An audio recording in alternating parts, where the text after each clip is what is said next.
som veľmi vďačný, že vôbec porodcovia Superbrand si všimli Ebeniku ako predstaviteľa malej alebo menšej rodinnej firmy. Keď sme počúvali vlastne, aké organizácie boli v minulosti ocenené, tak je to vlastne podsta. Popri tých veľkých značkách, ktoré tu aj dnes večer vlastne odzneli, tak sme medzi nimi aj my.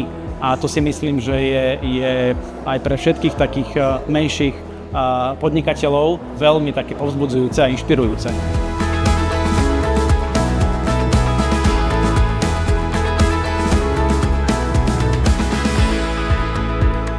Veľmi si to ceníme, že práve v tomto našom špeciálnom roku tá naša značka bola viditeľná.